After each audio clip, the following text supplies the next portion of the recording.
This is where the magic happens, beautiful Echo Park, California. The Warlocks are going to tell us about their history here and also play us a cut or two from the new album.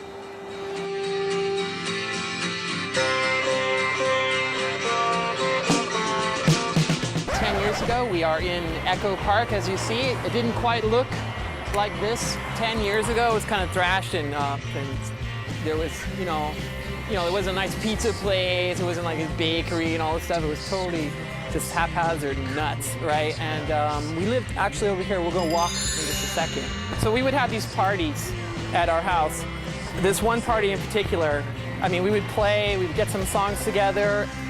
All of a sudden, all these riot police, not kidding, in full like riot regalia, like the, with the shield baton.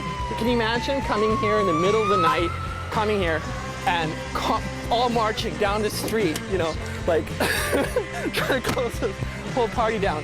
Every band has this sort of weird beginning, and I guess this is ours. Yeah, this is ours. The funniest Warlock song, your Caveman Rock. We purposely try to play it really bad when we play it because it's about cavemen grabbing our instruments and beating everybody up in skulls and everything, Like, there are a few older songs on this record that were great songs then, but it took time to slow cook them. It took that time for those songs to actually be ready and to sound the way they were meant to be meant to be heard? Meant to be heard.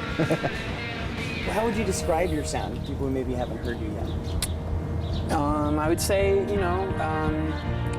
hypnotic, wall of sound, modern psychedelia, right? It's pretty good. Thick. Dreamy, maybe. Dreamy. I like that. Melancholy. We all have opinions about influences and everything, but for me, a lot of it was just from the 60s, psychedelia, Bob Dylan, Rolling Stones, Velvet Underground's a real favorite, and then you get into the more, the sort of second generation of that, Spaceman 3, Jesus and Mary Chain, Loop. Those are always big, inspirations to a lot of sound and stuff like that. Especially in the beginning, I've never been that proficient or orthodox style guitar player, so I did my best maybe to try to play like, say, the Cramps, or even using the Cramps as an example of the way they interpreted rockabilly. That they were doing their best job. It just happened to come out like the Cramps. It didn't sound much like who they were trying to cover or pay their respects to, perhaps. And I think my limitations as a guitar player are what made me the guitar player that I am today. Break out of that. Yeah. Try something else. I mean, that's the thing. You can have like a lot of these influences and things like that, but ultimately it's going to be you in there working at it, trying to get something new and different and all that. Here are the Warlocks jamming on one of the new songs from their album, The Mirror Explodes.